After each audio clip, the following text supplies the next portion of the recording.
श्रीमद्वाल्मीकि रामायण उत्तरकांड अध्याय 66।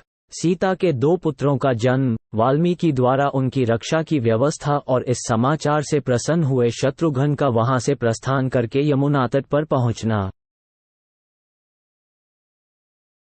जिस रात को शत्रुघ्न ने पर्णशाला में प्रवेश किया था, उसी रात में सीता जी ने दो पुत्रों को जन्म दिया। तदनंतर आधी रात के समय कुछ मुनि कुमारों ने वाल्मीकि जी के पास आकर उन्हें सीता जी के प्रसव होने का शुभ एवं प्रिय समाचार सुनाया। भगवान श्री रामचंद्र जी की धर्मपत्नी ने दो पुत्रों को जन्म दिया है, अतः महातेजस्वी महर्षि, आप उनकी बालगृह जनित बाधा निवृत्त करने वाली रक्षा करें। उन कुमारों की वो बात सुनकर महर्षि उस स्थान पर गए। सीता के वे दोनों पुत्र बाल चंद्रमा के समान सुंदर तथा देव कुमारों के समान महातेजस्वी थे।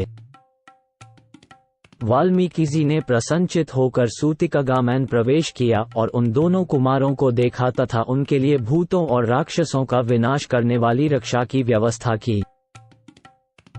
ब्रह्मर्षि वाल्मीकि ने एक कुशाओं का मुट्ठा और उनके लव लेकर उनके द्वारा दोनों बालकों की भूत बाधा का निवारण करने के लिए रक्षा विधि का उपदेश दिया।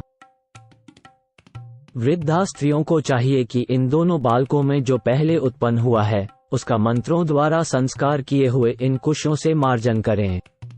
ऐसा करने पर उस बालक का नाम कुश होगा और उनमें जो छोटा है उसका लव से मार्जन करें, इससे उसका नाम लव होगा। इस प्रकार जुड़वे उत्पन्न हुए ये दोनों बालक क्रमशः कुश और लव नाम धारण करेंगे और मेरे द्वारा निश्चित किए गए इन्हीं नामों से भूमंडल में विख्यात होंगे। ये सुनकर निष्पाप वृद्धा स्त्रियों ने एकाग्रचित हो मुनि के हाथ के रक्षा के साधनभूत उन कुशों को ले लिया और उनके द्वारा उन दोनों बालकों का मार्जन एवं संरक्षण किया।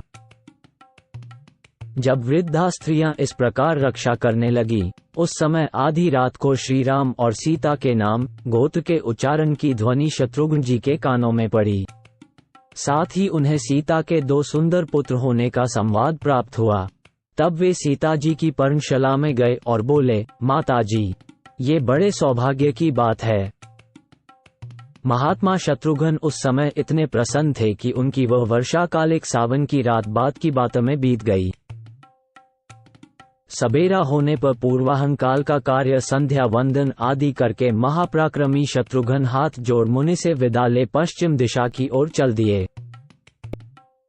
मार्ग में 7 रात बिताकर वे यमुना तट पर जा पहुंचे और वहां पुण्यकीर्ति महर्षियों के आश्रम में रहने लगे। महायशस्वी राजा शत्रुघ्न ने वहां च्यवन आदि मुनियों के साथ सुंदर कथा वार्ता द्वारा कालक्षेप करते हुए निवास किया। इस प्रकार रघुकुल के प्रमुख वीर महात्मा राजकुमार शत्रुघ्न वहां एकत्र हुए च्यवन आदि मुनियों के साथ नाना प्रकार की कथाएं सुनते हुए उन दिनों यमुना तट पर रात बिताने लगे।